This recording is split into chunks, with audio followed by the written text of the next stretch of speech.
All right, guys, we are live. Welcome to another coronavirus journal. In case you're watching us for the very first time, yes, we are a photography channel, but while we're trapped inside, we promised everyone we would just kind of go nightly and make a video. At the beginning, we were editing a video every day, and in the last couple of weeks, we've been teaching ourselves how to live stream, building an incredible, complicated setup. We've redone our audio again today, and I think I'm going to redo it again tomorrow. I don't know that I'm happy with this system. But once we get it all done, we'll have to share everything we've learned. Yeah, I was going to make the video today, and then you were like, why don't we wait just a little bit longer? Let's order a few more pieces of gear from B&H and then film the video. Let's look at the numbers here.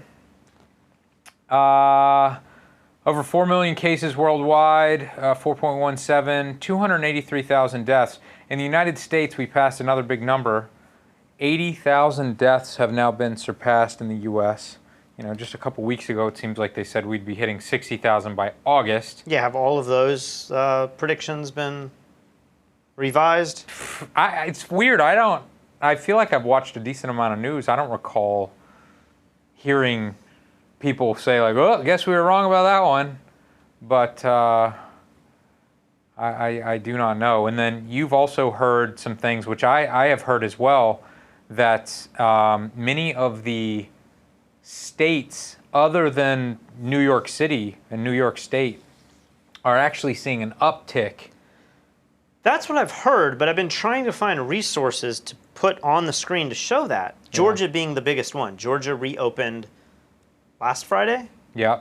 And then South Carolina opened the Monday of that week, so maybe South Carolina's been open a little bit longer. I have heard as well. But I cannot find any news articles that actually show that. I was just on the New York Times, which had like a color graph that shows the spread, with red being it's growing quickly and yellow being the lowest.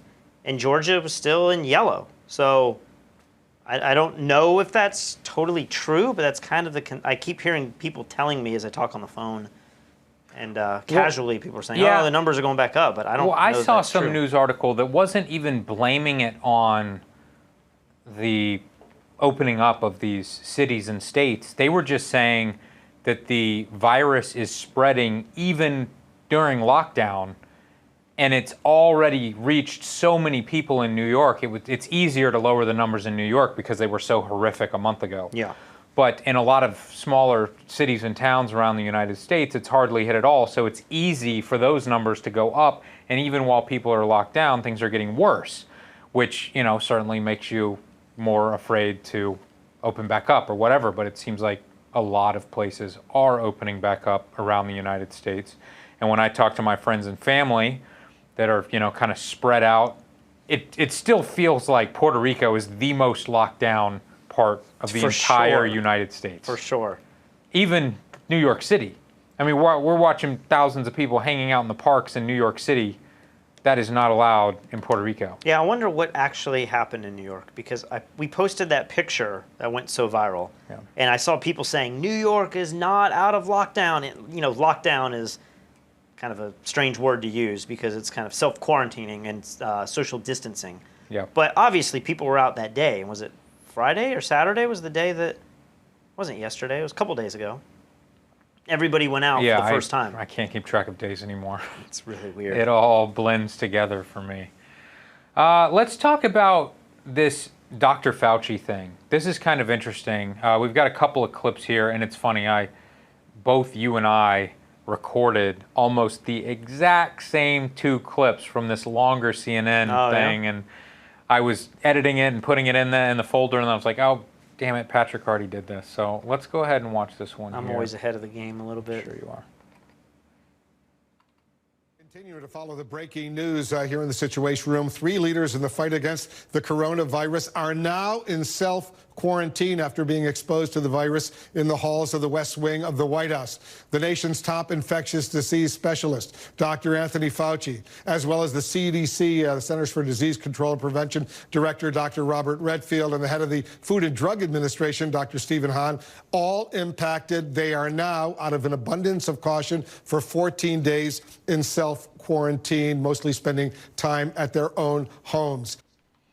So basically, they just feel like they were in contact with someone in the White House who had it, and so they are now choosing to self-quarantine. I've read a few different things about the self-quarantine or whether they've been told to quarantine. Have you read any of this? I mean, I saw that Fauci's was a modified quarantine. Okay, what does that mean? I haven't heard this. I thought it meant that he was still going to step out to make announcements or something, but that he would basically be... Okay. I don't know.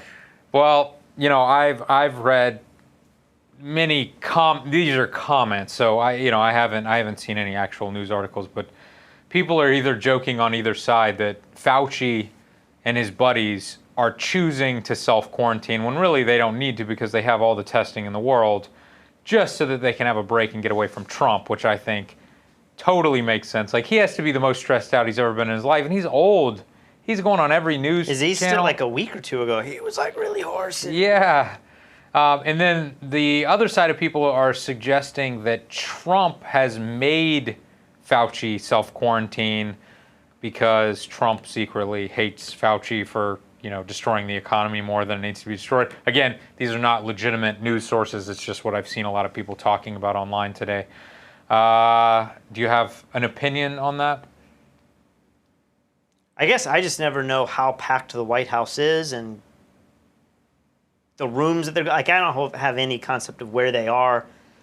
Reading articles, it sounds like the whole White House is infected. I saw CNN anchors saying like it is now hit to, like Trump kept saying like we're gonna get over this, and now it is in his home. Yeah. And I'm like, yeah, but what is the White House? It's probably like a 50,000 square foot building, or it's massive. Yeah, it's still. I mean, I remember when someone first got it in our neighborhood, and I was like, oh, it's here, it made it to our neighborhood, or oh my gosh, one of the employees at the grocery store a few miles away got it, oh, it's here.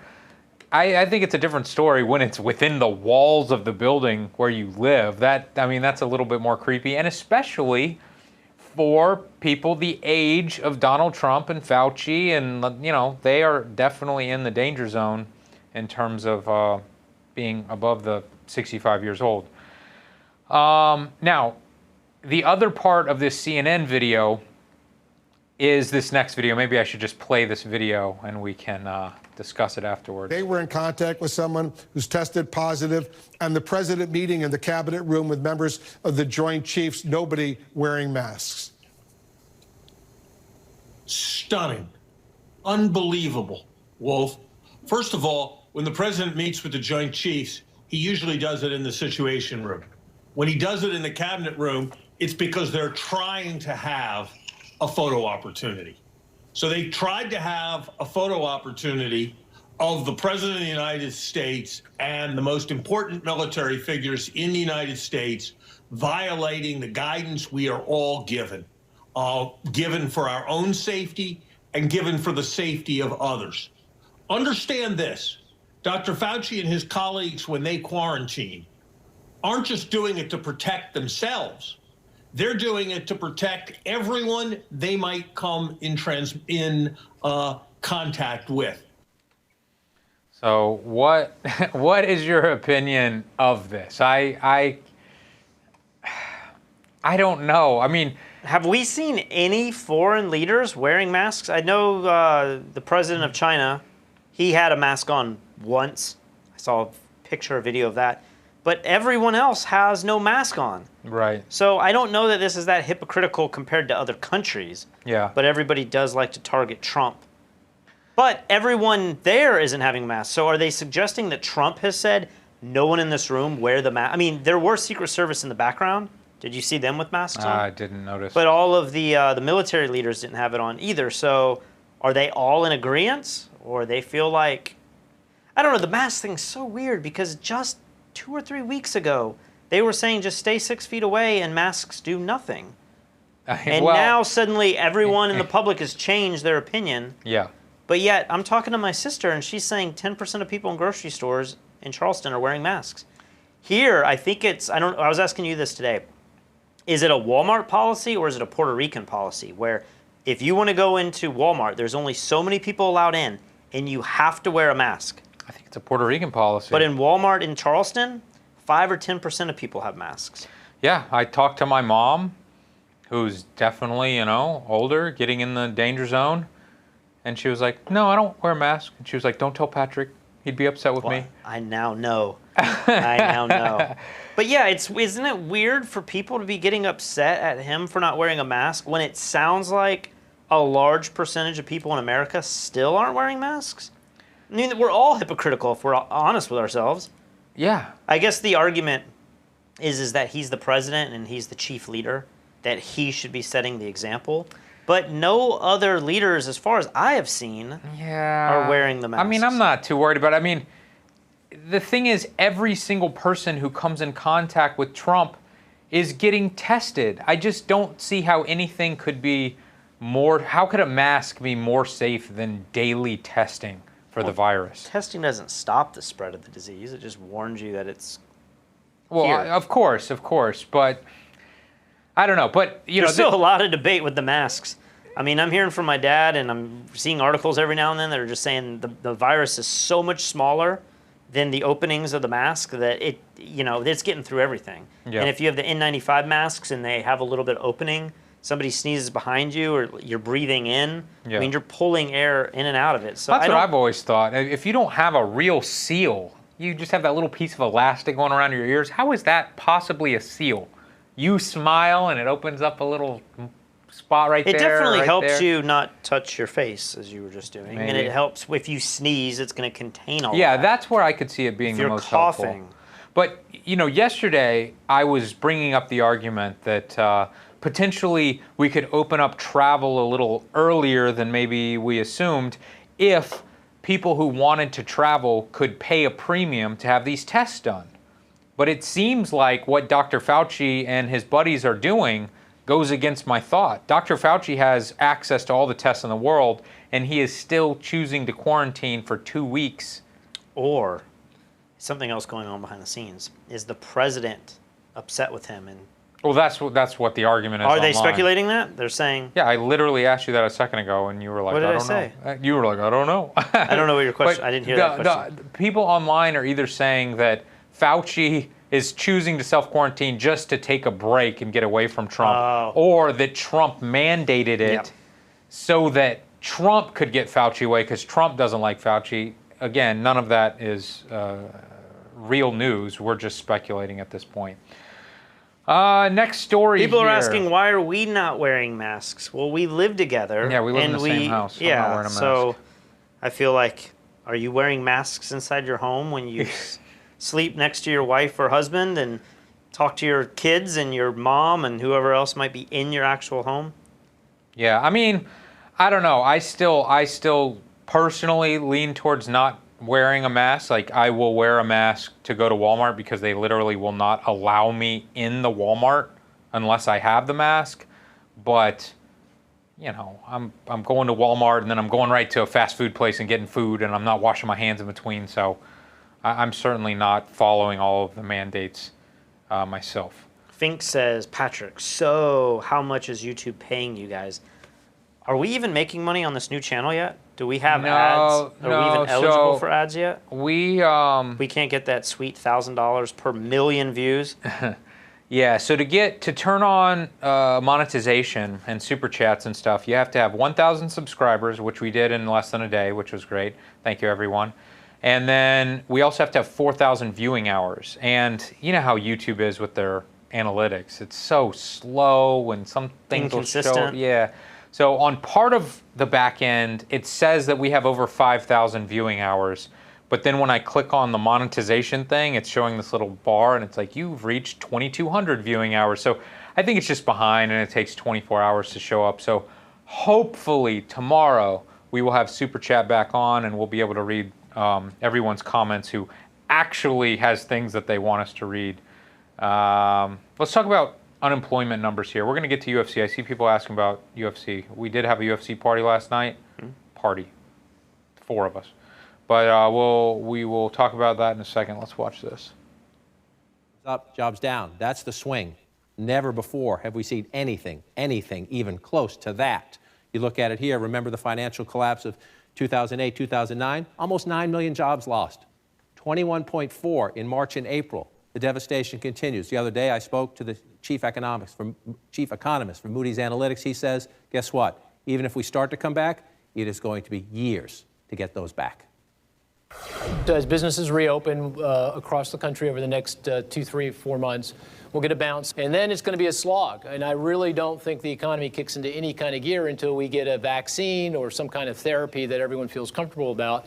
And even then, it's going to take several years to get those jobs back. So it's not really until mid-decade, with a little bit of luck, that we get back to the 3.5%, 4% unemployment that we had before this. Well, that's some great news. 3 or 4 years, is that what he said? He said maybe mid-decade, so five more years maybe until we can get back to the way things were. I mean, to be, I don't know if fair is the right word, but we were at historically low we may never get unemployment back there. numbers. Yeah. So and on one hand, it's like, well, do you buy the dip now? But there's no dip. That's the other weird thing. You can't buy the stock market dip hoping in 5 years we're back where we are when the market's still 15% down, 10% down. Yeah. How low are we now? I think it's like 14%, something like that. Is it only that much? Like, that's not... It depends on what market you look Okay. at. But yeah, the NASDAQ is like where it was in January, I think. Yeah, what percentage down is that? Do you have any idea? I could look it up, but I don't know off the top of my head. Well, while you do, I've got another clip here that they're talking about the actual unemployment numbers. So this first video that we just saw was the official numbers, around 14% unemployment. Check this video out.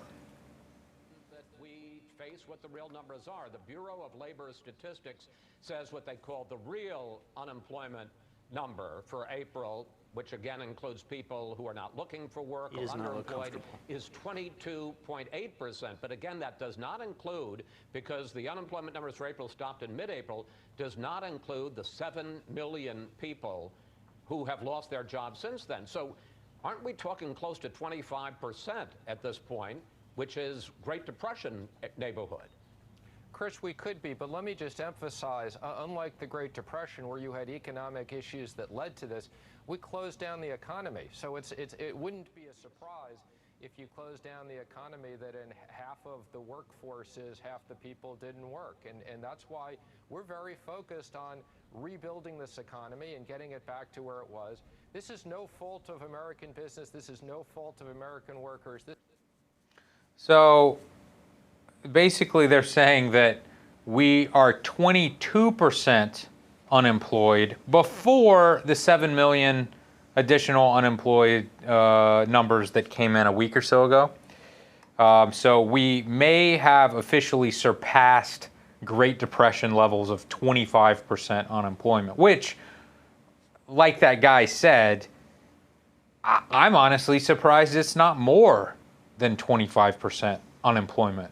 You know, I mean, how many people are working right now when it's literally illegal to work in most places, maybe around the world, certainly most places in the United States. Well, they're getting money from the PPP programs. Okay. And so you still feel like you're employed. And wasn't there something that came out that said, what company was it? It was like Amazon. Somebody said that they would, maybe it was the airlines, United Airlines. They said that they have to keep people employed until October 1st. There's some deadline that's coming up October 1st. So the thought is, once October 1st comes and people are still not feeling comfortable flying and booking Airbnbs and taking vacations, or they don't have the money to do those things, that all these other people are going to be laid off months from now. And so it's not... So you're saying I need to get some puts for October 2nd, and I'm going to print those tendies. All right, that's my next big move. Basically what I'm saying. That's basically what you're saying. Well, speaking... Get those sweet Nutter Butters. That's right. We got to start a new phrase. I realize that clip was incredibly low in volume. This one might be even worse, but it's incredibly short, and I literally have the volume cranked all the way on the computer and on our device here. So this is literally as loud as it goes. It is silent at the beginning of this. Yeah. They actually came over the speakers to say that the flight was nearly full and that people would not be able to move seats to social distance. I just sat there kind of silently crying into my mask because I was really overwhelmed by how unsafe I felt. Okay. Isn't she the epitome of like the Karens? I don't know. She is upset that the flight is unsafe, yet she's the one flying. buying the flight. Come on. Yeah, I know. It's like I crying agree. in her mask. I know, but at the same time, I kind of see you doing that, like me going out and getting the Impossible Whopper, and you're at home weeping into your hands. If I buy a ticket to a flight, I'm prepared for that flight to be sold out. I'm prepared for that. Now, you were telling me off camera earlier that are airlines not sticking to this whole policy that they had about not booking the middle seat? Yes, so this is very interesting. This was all over Reddit last night. And I don't know, we definitely spoke about this, but we might have spoken about it a month ago. And a lot of airlines said that they were no longer reserving the middle seats of their airplane. So if there are 3 seats on either side of the aisle, the middle seats would be empty. And we remember talking about this and going, wow, like, I can't believe they would purposefully lower their income for the safety of their passengers. What an incredible company. But they aren't selling any flights, so maybe that's better than nothing. Yeah, well, what they're doing technically is they are not reserving the middle seats, but once the aisle and window seats are sold, then they will start placing people in the middle seats, and they still have the ability to sell out flights. So the whole... Isn't that what naturally happens anyway? I know. Every time I buy a flight, they may not give me the option to assign my seat, or I can assign my seat. It's always a middle seat unless there's a bunch of seats open. Right, because People no always one would pick. choose the middle seat. Now, maybe you would choose the middle seat with your partner or something, your spouse. I tell you the story where I chose the middle seat once, and a guy yelled at me, like coming to Puerto Rico. Yeah. Are you going to tell the story? I guess I could tell the story. So Southwest has this thing where you board based on your priority or how much you bought your ticket for, and you just pick whatever seat you want. Yeah. I kind of think it's a dumb policy because I feel like there's got to be a systematic way to load the plane in the quickest way possible. Yeah. And I don't know that Southwest's way of doing it is that, but it's kind of nice to feel like, oh, I can sit anywhere I want. I'm not having to check my ticket. So there is a way to buy priority seating for like $20 a flight early. So when you travel with somebody, I've been traveling with Kristen, I will just buy one of those. I will go in, I will sit down my stuff in another seat for her because she's going to sit next to me. And I will ask her, hey, do you want the aisle or do you want the window? Well, in this case, she said, I want the aisle. And so I sit in the middle seat. I'm the guy who picks the seat nobody wants because when you're boarding early, you're not going to sit next to anybody. You have the whole plane open, right? Usually she's at like the B10, which is actually pretty soon after. So I'm sitting there with all of my stuff, and suddenly this guy comes up to me and he says, now you're on the aisle. I'm in the middle seat with the aisle and the other seat open. I see. I'm in the least desirable seat. I see. And most of the plane is still wide open. Yeah. So this guy comes up to me and he starts saying, I want to sit here on the aisle. And I'm like... And you've got stuff in the seat. I put stuff in the seat and I'm like, oh, my wife, she's my fiance. It's easier to say wife sometimes. Like my wife, she's in the bathroom. She's sitting here, but the seat here is open. And I should have said, or the whole rest of the plane is open. But he looks and he's like, it was like 11D or something. And I'm like, you want this seat? That's really weird. And he starts getting in this fight with me. And like, I don't know what to do. I don't like confrontation, but I'm like, I can't give up the seat, because then I have to answer to Kristen, which she would be fine, but she specifically wanted that seat. So I'm like, I don't know what to do, but like, he's like, you can't do this. And I'm like, I can sit. You are breaking the rules, but go ahead. It just seemed like a little tiny thing. Sure. So I didn't even think of this, but I decide I pick up my stuff, get up, and then sit in the seat that he wants. And he flips out. He's like, you can't do that. You can't do that. And I'm like, I can sit anywhere I want. I choose this seat. And he just starts like, blah, blah, blah, getting mad. And then he like walks back 2 rows and sits in an aisle seat 2 rows behind me. And I'm like, that's a reasonable thing to do. And so then I sit there and I'm like, I know he's watching me. And then when Kristen comes down, I move back to the center seat, let her have my seat, and I know he was probably fuming. And I was thinking, I'm so glad he didn't sit one row, because it was during that controversy period where people were saying, do you have the right to recline your seat? And I was like, watch Kristen recline her seat into his space, and it sets him off. But I was like, I understand. We're both kind of in the wrong. I did kind of a douchey thing. I manipulated the system. A little bit, but the fact that the majority of the plane was still empty, yeah, potentially even the very next seat behind you, was that available? Yeah, they were all available. So it was like he was just trying to make a point that you weren't allowed to save seats. You remember when we went to Singapore with Alaya to film Photograph in the World? You're always fighting with people over seats. The plane was empty, and there was like 2, 4, and 2. It's one of those big jets. And I was in the 2, and all 4 next to me are empty. So I get up, and I'm going to have like maybe the whole row. No. Or at best, I'm going to have like a seat next to me. Somebody else gets up and tries to lay down across all 4. Yeah. And he starts complaining at me like, your seat's over there. And I'm like, your seat's over there. And he's like, I was here first. I think we both got up. Maybe, well, I think maybe he might have actually had a reservation for one of those 4 seats.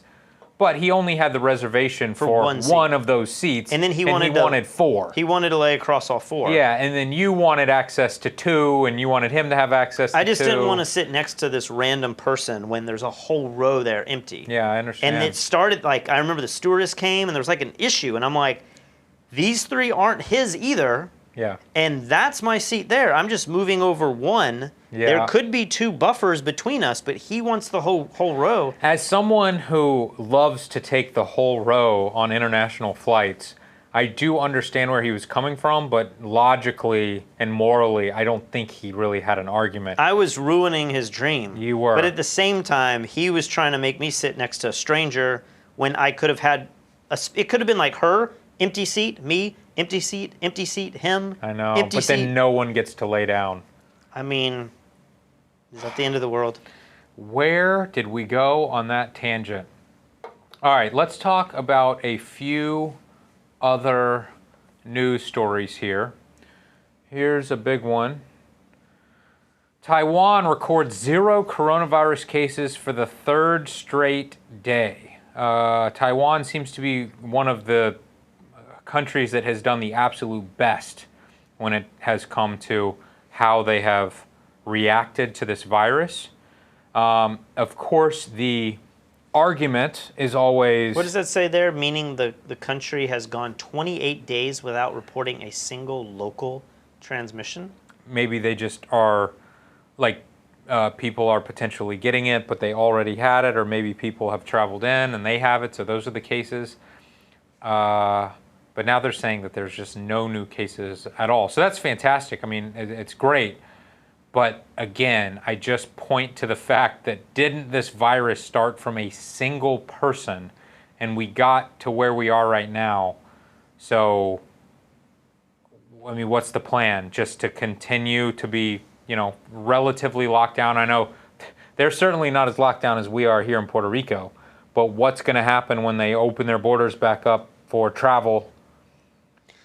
I don't know if it was this article, but I was reading something where, and forgive me, I don't know this well enough, but I won't forgive you. Taiwan is like this state where they're part of China, but they're not part of China, and there's all this inner conflict going on like, are they recognized? I think the World Health Organization does not even acknowledge Taiwan, which is kind of weird. Okay. But there was something that went on where because of that strain between China and Taiwan, when they went into the new year, a lot of people from China didn't come to Taiwan to vacation. Okay. And they're saying that was a huge reason why Taiwan was able to not get so infected.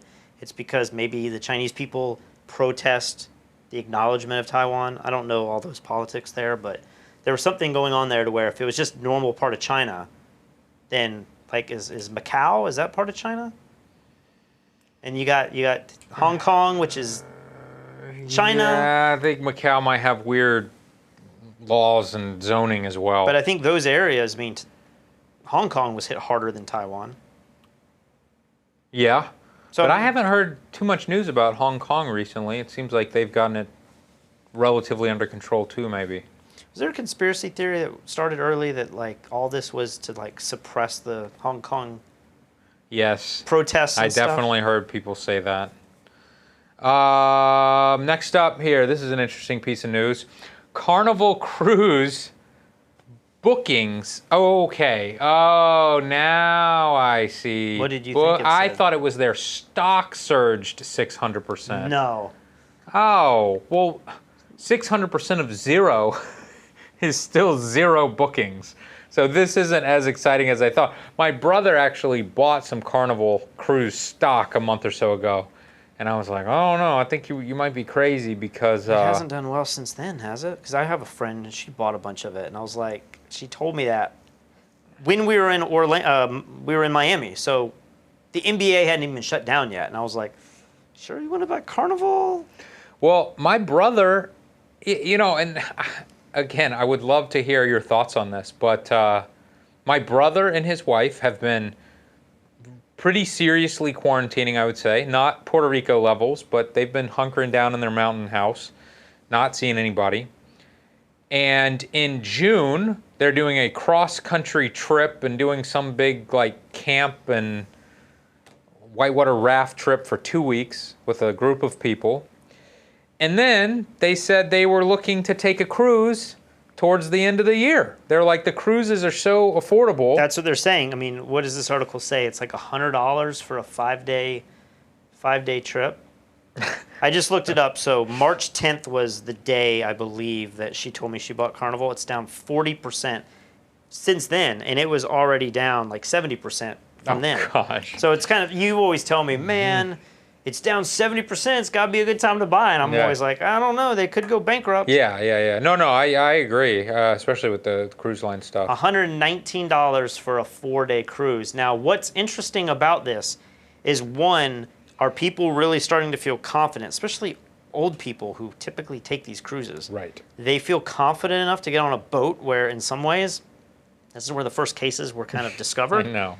And then, two, are you going to be able to use, if you have to decline the cruise, say in 3 months because it gets worse, I think these contracts say you need to still, you'll get a credit in many cases, but you have to use them within a certain date. So you'll have to lose your $119? Yeah, all of it. No.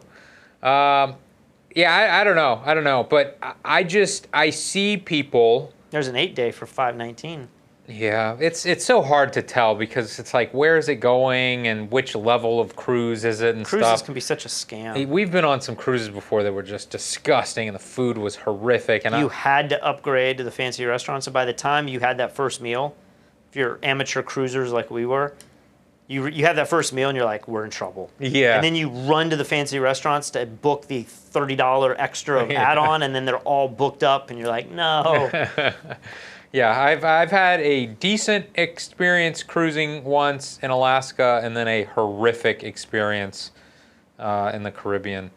But my whole point for bringing this up is that as I talk to people, especially in the States and here in Puerto Rico, I think people are just getting sick of this and they're letting their guards down. I am the first to admit I'm doing that. I've kind of never had my guard up. But what do you think about people kind of just changing their tone and all? You know, they go from lockdown to cross-country tour. I think that's why maybe some of these second waves could be worse. Obviously, the second waves can be bad if it mutates and becomes more deadly and more contagious. But I think this mentality, the psychological thing where, I don't know if I was talking about this on last night's show or I was talking to this maybe with Katie, we may just stop washing our hands. We get like lazy and we think like, I mean, it's pretty gross to think how few people wash their hands at all. Yeah. You know, I think it was last night, Katie was saying she watches the soap in the kitchen. And she's like, once all of this started, we normally go through a bottle of soap in like a month or two. I thought she said 3 months. 3 months. And now we're going through a bottle of soap like every 2 or 3 weeks. Yeah. So we're using a lot more soap. And maybe you could say we're also washing our dishes better or something. Clearly we're eating at home more. So some soap is being used more to wash the dishes. I don't know. too. There's a different soap, though. We have the hand soap and then we have the dish soap. She's just talking about the hand soap. I use the dish soap a lot of times. Okay. Because it's automated. You just put your hand in there. I don't care if it's Dawn or if it's fancy. I don't care. But I think a lot of people are just going to say, you know what, like, I'm going to go back to coughing in the air without covering my mouth. I'm going to go back to not really washing my hands all the time. Yeah. And, it's not a big deal if I mean, I've already done that. If I go to the grocery store without a mask or without the gloves that are a pain in the butt, I'm not going to deal with that anymore. Yeah. And then next thing you know, we can do a cruise. Like, I don't think it's that risky. But not being that risky is just this mindset. It's based on no science. It's based on nothing changing. That's what's so interesting about all of this is that nothing has changed. Maybe we've learned a little bit more about the virus, but I don't think all of the medicines that may have worked, it's still, the jury's out whether it really does anything at all. The cases are going up every day. Maybe New York City, the cases have stabilized a little bit. But everywhere else they're going up, and we're starting to just open up because people can't stay inside forever. And the deaths are getting way worse than what we thought a few weeks ago, but it seems like people are getting used to it. They just don't care anymore. Yeah. I have a couple comments I'll read. We have Carl Hancock. He says, I live in Costa Rica, and pre-pandemic we would fly back and forth between here and the United States, and the flights were always full. The flights are always full leaving and coming to Puerto Rico as well. But I think now, I know very few people that are flying into Puerto Rico. I know a lot of people who have just kind of said, hey, I'm tired of being here. I'm tired of the governor telling us we can't leave our homes. They've flown out. And it feels like more people are flying out of Puerto Rico, and they're on empty flights or near empty flights. I don't know that many people are coming back to Puerto Rico at this point. It kind of feels to me like everyone is saying, I would rather be here than New York City. I mean, Puerto Rico has a big connection with New York City. A lot of immigrants moved to the city. Yeah. And so I think a lot of people chose months ago to say, I'm coming back home to Puerto Rico where it's warm, it's beautiful, and I'm not going to deal with it. And so I think, this is just my consensus from talking to people who've been traveling, I think very few people are coming to Puerto Rico now because it's under lockdown. You don't want a vacation here, because you can't go out, right? Yeah. But then the people that are here that say, hey, I have another home somewhere else and can afford to go, they're saying, it's time to get off the island because I'm tired of being stuck inside. And they're flying out on flights that are near empty. But then they will get to a hub in the United States, and then that's when other flights are very packed. Absolutely, absolutely. And kind of playing on that, here's another comment from Brendan Duncan. He says, is it a bad idea for my wife and I to visit Palmas right now? We're in Florida and we want to check it out. We're thinking of moving here in January. Should we go or avoid? No, you should not come here right now. No way. No?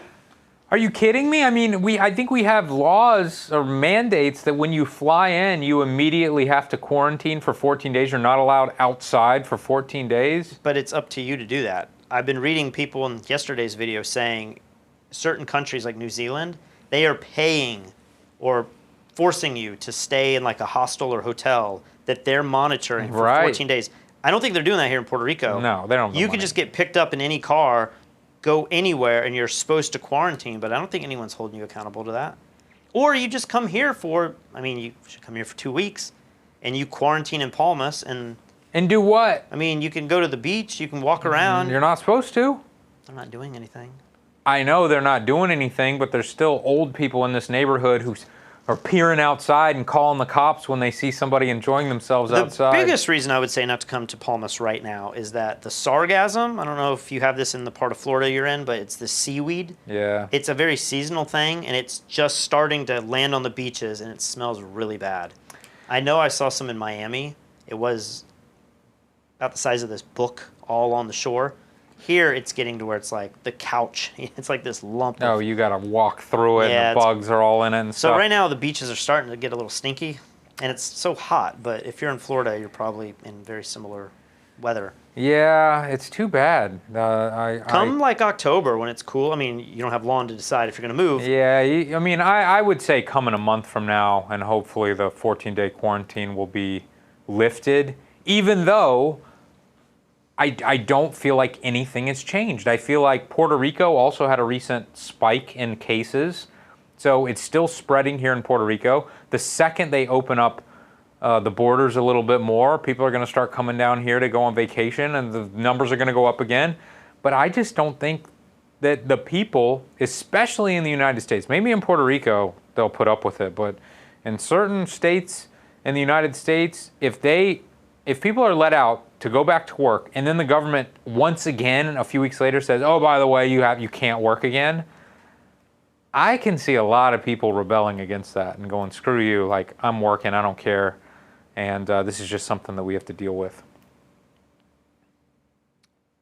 Trying to see if any comments stand out. A lot of people are just kind of engaging with themselves, which is cool.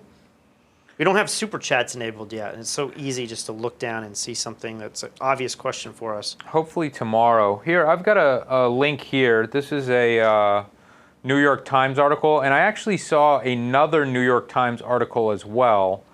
But this is what New York looked like during the 1918 flu, and they've got some really interesting pictures here. And they have this other article that was like, what did Americans do to try to combat the Spanish flu?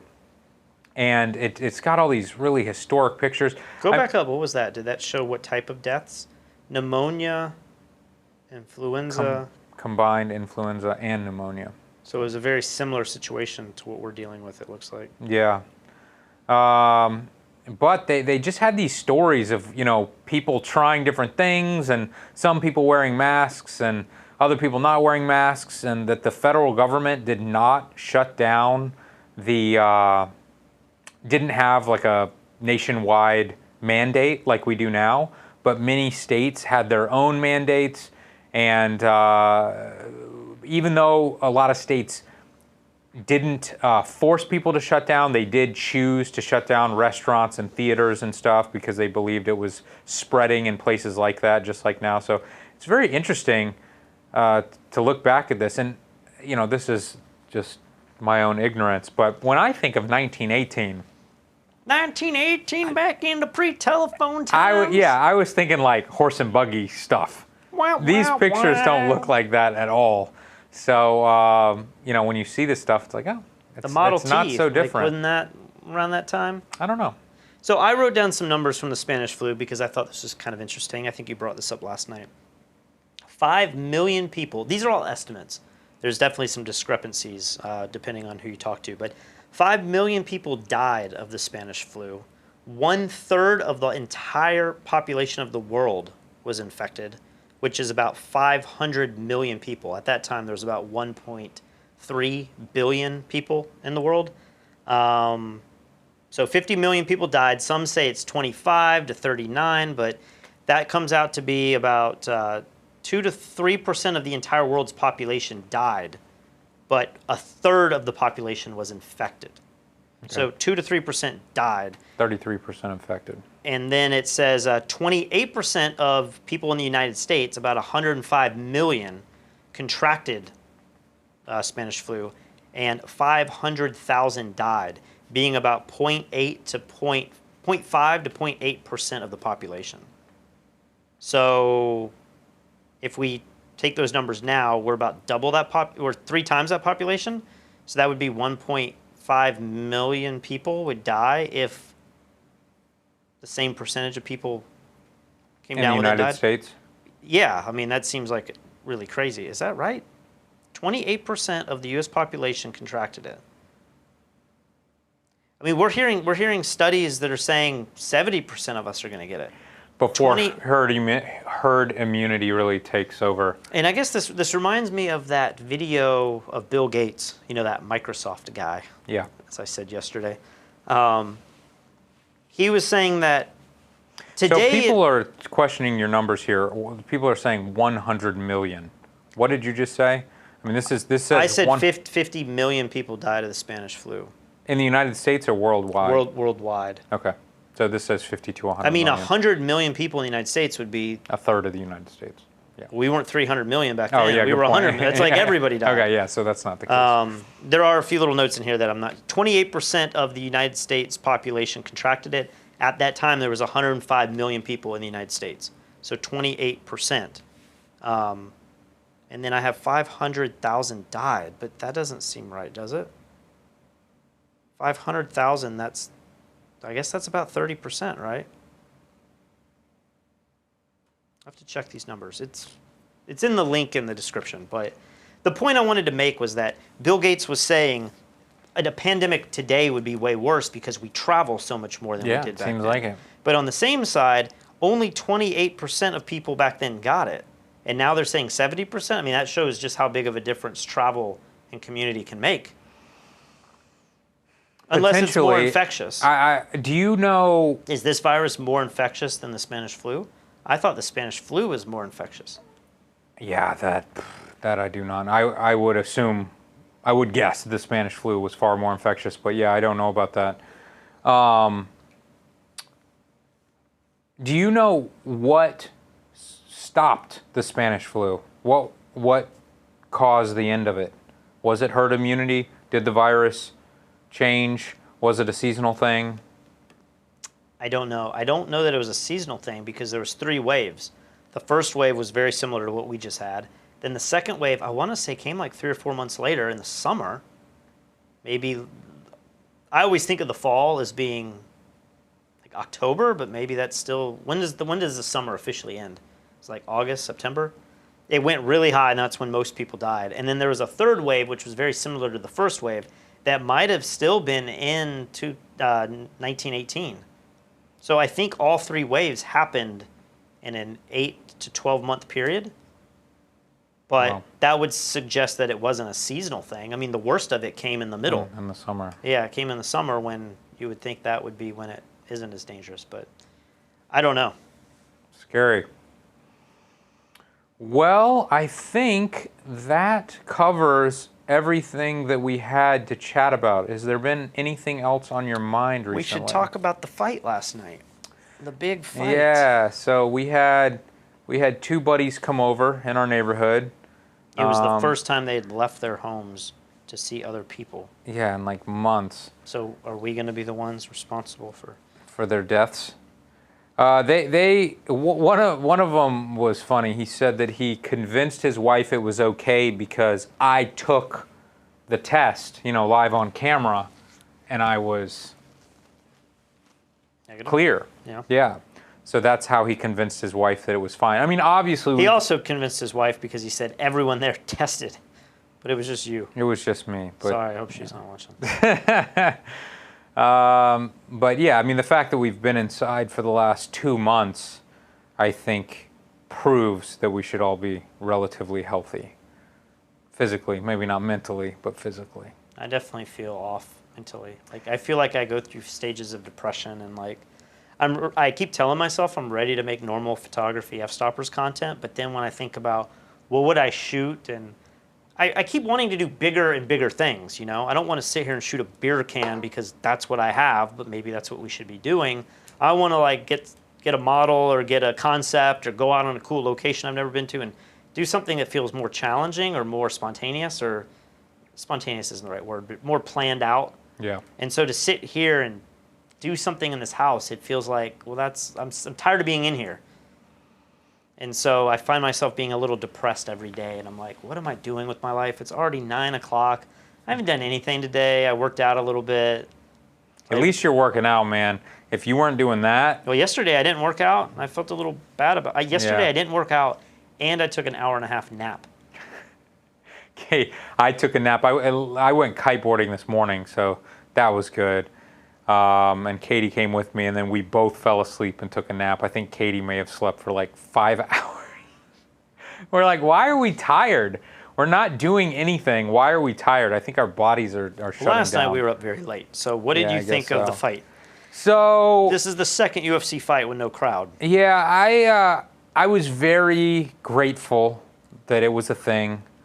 It was great to see a couple of friends, that I haven't seen in months.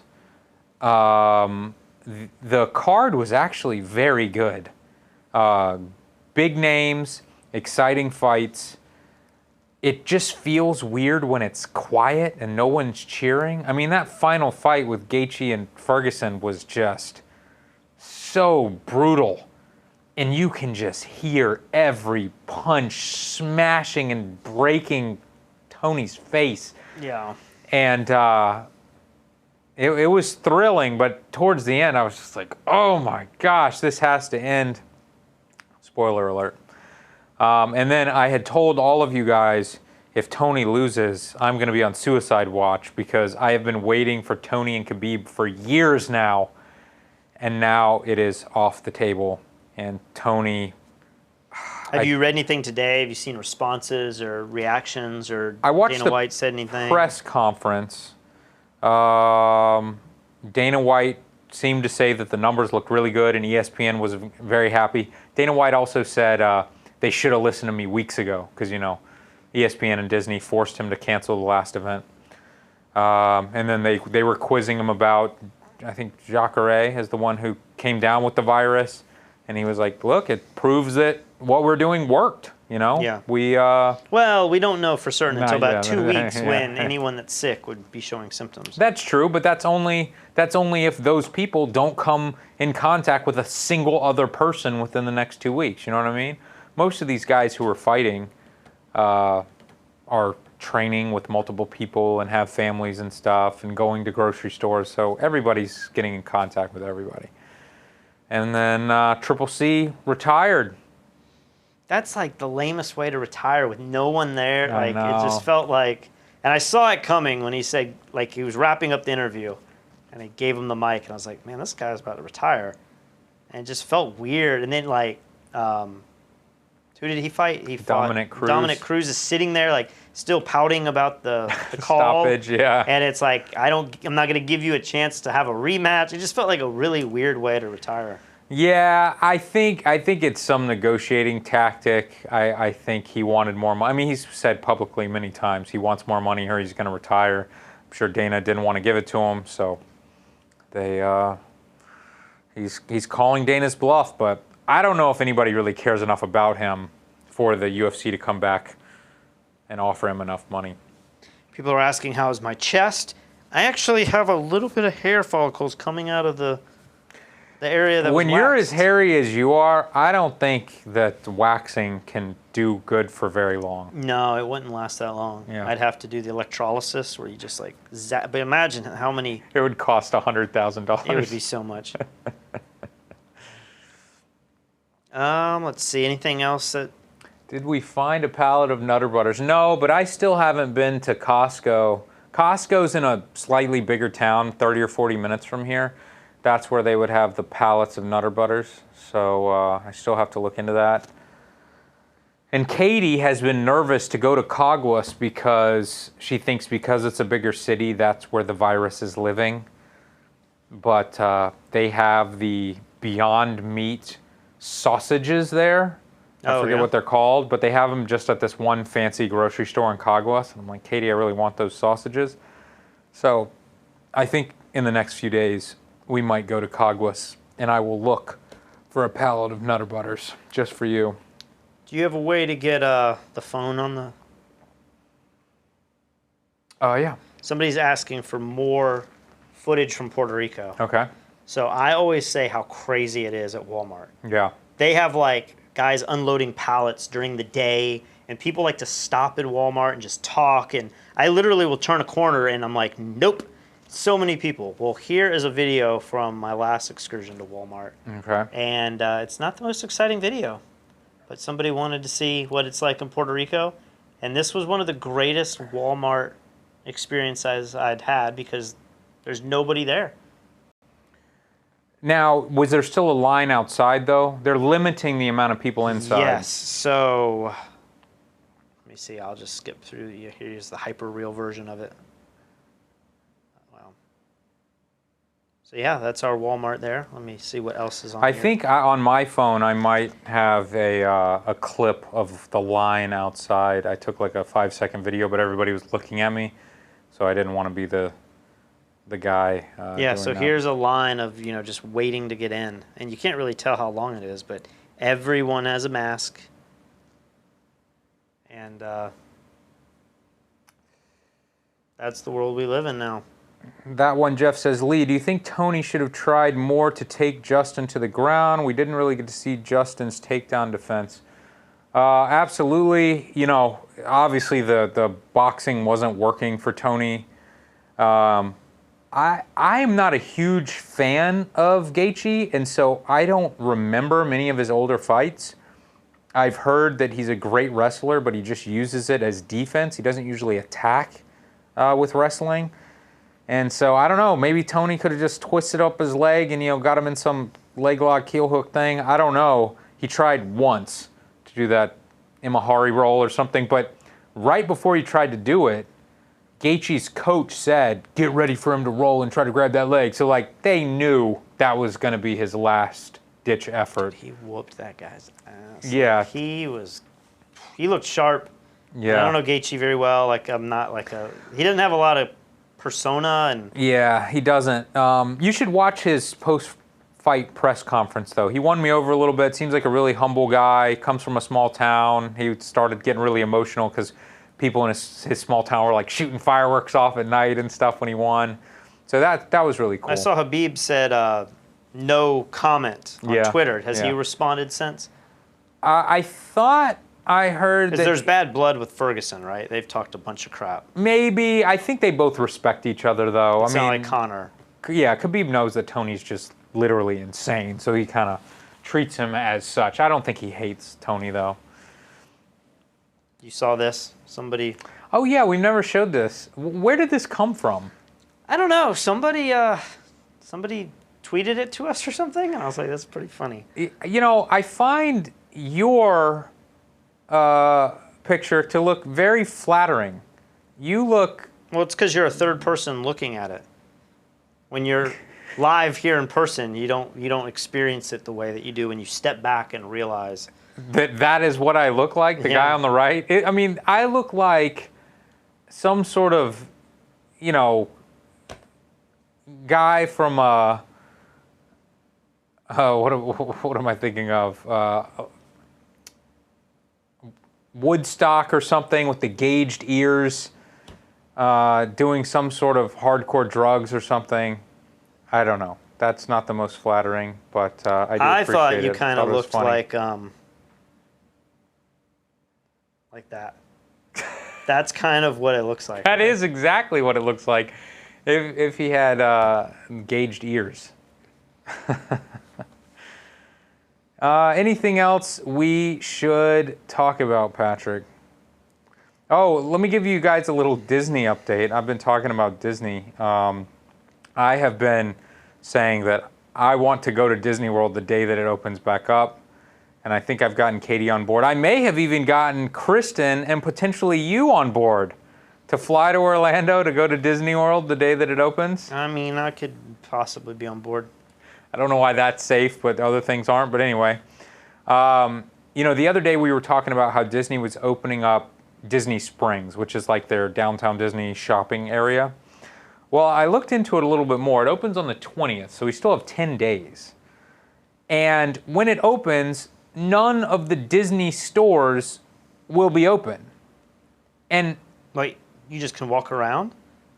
Yeah, so there's many other companies and you know, you can go shopping. There's clothing stores and tons of restaurants and stuff. Oh, but just not Disney merchandise and stuff. Yeah, but those are like the biggest stores that everybody wants to go to. Because you can only find the stuff there. Yeah, and potentially the majority, I think the majority of restaurants will also not be open, and you have to have, I believe you have to have a reservation to get in, or they said guests will be limited, and you have to wear a mask. So I don't know how eating at a restaurant's going to work when you have to wear a mask. I mean, is food at Disney that great? No, but Disney Springs, there's super fancy restaurants in there. Is that where the Lego dragons and stuff are? Yeah. Yeah, I don't find myself over there a lot, but they also have a House of Blues. I assume that won't be open for a long time. I don't think that's going to be open either. Yeah, so, I mean, I'm a little happy that something's happening, but not that What do much. you think the UFC fight last night is going to do for other sports organizations? Do you think that... hey, look, Photo Mike. I was wondering, we hadn't heard from Photog Mike in a while. In case you guys don't know who he is, he's in the live chat right now. He wasn't there yesterday? I don't know. It's so hard for me to read this when all the comments are moving. But he actually currently has coronavirus. I like to believe that he's on his deathbed, but his last dying wish is to watch the Coronavirus Journal that night. So this is the final thing that he might watch. But he says that he's fine. I'm still alive. If I survive, will you donate me your Fujifilm medium format? You know what? I will. I will give you all of my Fujifilm camera equipment. Okay, you're gonna tell him the inside story a little bit later. We'll leave none of that gear was ours. That was all loaner gear from Fujifilm, and it has all been shipped back. So I don't even have a single piece of Fuji gear right now. Do we use U.S. dollars or Puerto Rican pesos? Is there a peso? No, I think a lot of people get Costa Rica and Puerto Rico confused. I would say potentially the majority of people around the world. You know, I do get that a lot. How is Costa Rica? That's what people always say. And I'm like, I'm not in Costa Rica, but Puerto Rica and Costa Rica. See, you didn't even say it right. Puerto Rico and Costa Rica. Right. What do you think of Peter Hurley's new look? Let's pull up his, where should I find that? On Facebook? Yeah. Are you going to be able to quickly get in there? I think so. I love the lighting and the blue and the styled look of his image. And I think it's shot with a softbox, not with his strip lighting. I think that looks super cool. I wish he would shoot more stuff like that. That's got a very commercial, edgy look to it. See, there is some, I think, some pretty heavy retouching going on here that I don't think Peter knows how to do. I think that someone else edited this for him. Well, yeah, that's fine. I mean, I guess you can't do it for your headshot work, but do some commercial work like this. No, I think it looks awesome. I think it looks awesome, but I'm very curious how this was photographed. It looks relatively straightforward, right? I mean, it's just some sort of softbox directly above, shooting down. We can see there's a relatively soft shadow under his nose and under his chin. And then we've got two kicker lights on either side of his face. And then we've got a flat color blue background. It seems very straightforward. But if you notice the fall off from his forehead to the sides of his face, it's dropping off really quickly. Like the sides of his forehead go dark really quickly. You think that's burned in post? I am wondering if a lot of dodging and burning has been done there, because I don't know if you could get a light close enough to his face to make it look like that. But I've been known to be wrong before. I think he said that his daughters hate it, but his wife likes it. You see Yelly liking that? Oh, I mean, I think he looks ridiculous, but the photograph is awesome. I love it. That ferret on his lips looks great. Man, we have almost 600 people in here for a channel that started a day or two ago. Yeah, that's great. You know what's a little depressing, though, is that that's a large percentage of our subscribers. It is a large percentage of our subscribers, which is great. First of all, one thing that's been really nice is that the majority of people watching now actually want to watch the show. They know what it is. They understand we're going to be talking about news and stuff that's not photography related. So our like to dislike ratio is far better than we were doing when we were doing this on our other channel. But we also had a lot larger reach, probably even outside of our subscribers on the other channel. Right. So a bunch of random people probably joined. Absolutely. So, but what I was going to say was we have a decent amount of people watching live, around 600 people watching live, but once this video is done and it just becomes a video that lives on our channel, it will only get around 4,000 views, whereas the other videos were getting around 15 to 20,000 views. So it's going to take a while to build this up. That Plandemic video, is that at 500,000 now? Yeah, I think so. So we may have made $500. Well, was it demonetized for any reason? It was. So that Plandemic video, let's look that up. Dang it, I thought I had some money to buy those flights to Disney World, but no. So a few days ago, we made a video called something like what was it called? Plandemic, the next big conspiracy. Fstoppers Plandemic. And because, 528,000 views on that video. And then there's a second video that probably has another 50 to 100, right? The Kim Jong-un video? Well, no, just the other version of that video. There's two versions. Oh, yeah, there was one I think so. we re-uploaded. But look at this, the like and dislike ratio. 1,500 likes to 2,400 dislikes. I would be so curious to know how the algorithm works, because if you have that many views on a video and such polarizing ups and downs, maybe they would look at it and say, is there murder or torture or something inappropriate going on that everyone's sharing it? But if there's not, I wonder if that ratio could still make it wildly popular. Or are all conspiracy videos kind of like that? You know, where it has a lot of downvotes. Well, you know, I think one of the most downvoted videos of all time is some, who's that Canadian singer?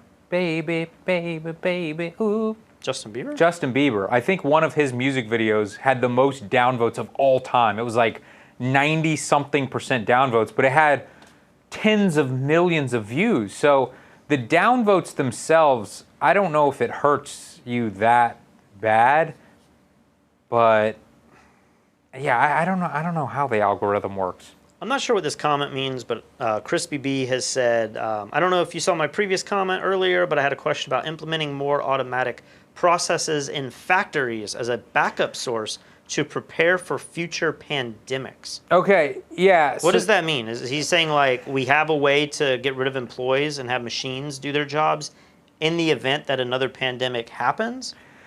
Well, and why would that be a backup and not just the future? Right.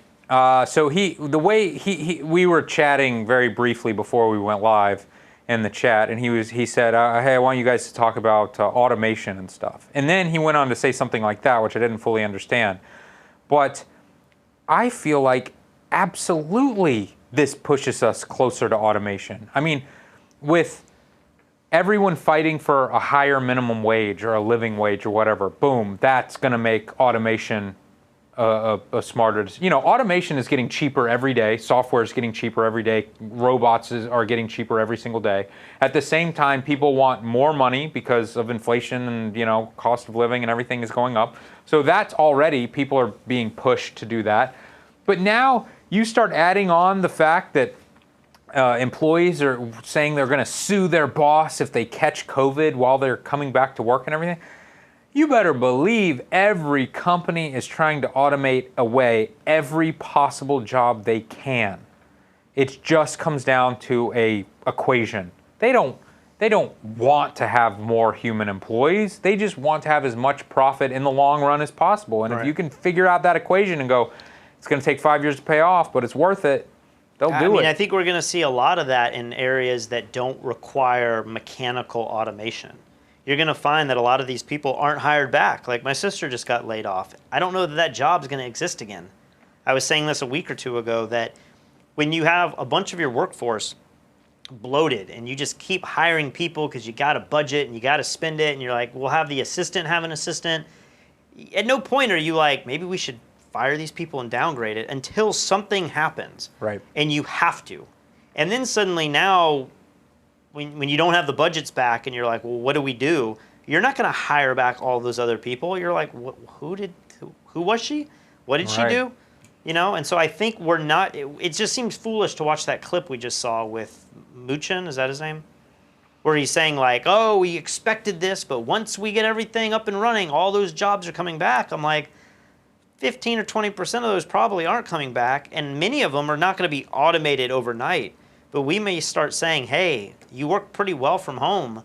Let's just downgrade the office. We don't need the whole floor. We could take 25% of the space now. We're going to save a bunch of money on our rent. There goes like a whole bunch of commercial space that's not going to be rented. And we're going to let all you people stay home and work. And, you know, there's going to be good things and bad things that come out of that. Maybe people are happier working from home. I think a lot of people are going to be really shocked. Maybe you're shocked right now if you have to work from home with your family and you're like, I can't stand this, you know? I know a lot of people, a lot of teachers, they're having to teach online, but then they're in the same room with their husbands, and their husbands are talking very technical things over the phone all day, and they're in a tight space and they're going crazy. Yeah. Or your kids are able to bother you now because you're not physically away. I know photographers deal with this all the time. I know a lot of people like Peter is like, I love having a studio that's not at my house because it allows me to keep regular hours. Yeah. I watched something about Seinfeld talking about this. Jerry Seinfeld was saying he has his own studio or his own space.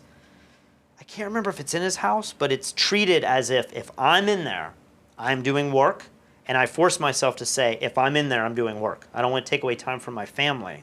But I set aside maybe like 7 to 12 in the morning. That whole morning, I'm working, I'm like getting stuff done, and then when I leave that room, you can now bother me, and I'm not at work. But right now, I don't think a lot of people are prepared for that, or they're finding themselves stressed trying to deal with it. Or on the other side of the coin, I've talked to a few friends that they're like, this has been amazing, and now that I've proven that I can do my job from home, I am going to try to negotiate that I do it from home, because I talked to one friend and she was saying that her productivity has gone up. Katie's productivity, when she moved away from New York years ago and started working from home, she said her productivity went up so much. She saved an hour going into Manhattan and back every day. Not that. She was saying that when you're in a tight room with a bunch of people and everybody's got questions and there's the new employee who does everything wrong or whatever. Or the owner asking conspiracy questions all the time. Yeah. It takes away from. Then when you can just, if you have the self-control to just focus and get down to business, then you can actually get a lot more done. The other interesting thing is people have been bringing up this idea that we're still all locked down, especially teachers. They're not able to go back to school this year. They may not go back until the next school year. And it's opening up the idea that, hey, you can now travel anytime you want, and as long as you can get your assignments or work remotely. Friends, if they could come down to Puerto Rico, quarantine with us, have an amazing life, and be on vacation for much longer than the allowed vacation time you normally have. And if you just have to video conference or teach online, if your job can be done at a computer, you now get to live a lifestyle that's very similar to what we've been able to do as photographers. I mean, many of you guys shoot a few times a week, and then you can do whatever you want in the meantime, as long as you can deliver that product digitally. Right. So I think that's going to open up a lot for people. So I think good things are going to come like that, but I don't think all these companies are going to be hiring at the same rate. They're going to find ways to save money and cut down expenses. Aspyman 1970 says, my teenage daughter died from COVID-19 on April 18th. 81,000 deaths, 256 recovered. That's the death rate of 24% with 1 million cases unresolved. Compare deaths to closed cases, not open cases. Well, I think that's assuming, first of all, that everyone who currently has it will die. So I don't know that that's the case. But if it is true that your teenage daughter died of this, I would actually be interested in talking to you. If you'd like to email me at lee@fstoppers.com, I would like to know a little bit more. Man, that's rough. Obviously, I have no idea if this is real in any way. But, when we look at the statistics online of teenagers who have died of this, I mean, I think it might be less than 10 in the entire United States. Is it that low? I believe so. I think 17 years and under in all of New York State. It was like 3 or 4. And all of them had pre-existing still... conditions. So if this person who's in the live chat right now is the parent to one of those potential 3 or 10 in the entire United States, and you want to talk about it, email me at lee@fstoppers.com and give me some more info. I asked this exact question maybe day 24, I believe, on day 24 of this. I said, why are we looking at the total numbers of cases and not the cases resolved? And the simple answer I thought was that, well, if we know there's a huge number of people that do have COVID-19, they will eventually wind up in this other category of resolved. That you can't ignore those cases, You right? can't ignore the cases, yeah, because they could be on the verge of death. Yeah, that's true too. Hey, real quick. Or they could be on the verge of recovery. They would all go into the recovery category. Jan Thomas Peterson says $500 for Lee to give Patrick a haircut. You've got to accept that. I could give you a good haircut. Like, it doesn't have to be a shaved head. I could just give you a nice trim, and it'll definitely look better than it does now. We will do that once our Super Chat comes back and I see that. Oh, no, I don't want the $500 to go through Super Chat. Send me $500 right now on PayPal at rlmorrisphoto@gmail.com, And on the video tomorrow, I will give Patrick a $500 haircut. I'm not going to go crazy. I don't like the way that's written, though. $500 for Lee. Yeah, for me, not for you. To give Patrick a haircut. Yeah, like, no, I get it, because I'm doing the work. I mean, I wouldn't be opposed to you. I mean, it is starting to get a little long. Yeah. And maybe we should do a before and after. We should take, because we've been sitting in these chairs for like 2 full months. I know. What did it look? I think I started growing a beard, and then I realized we're not getting out of here anytime soon, so the beard's got to go. Now beard's starting back, but the hair is all just kept growing. So. Yep. Well, anything else that you want to talk about, Patrick, or should we wrap the show? I mean, I'm getting a little hoarse, and I'm out of $1,000 for live manscaping. I saw that. I don't exactly know what that means, but sure. I will shave my chest for $1,000. I think manscaping's below the waist.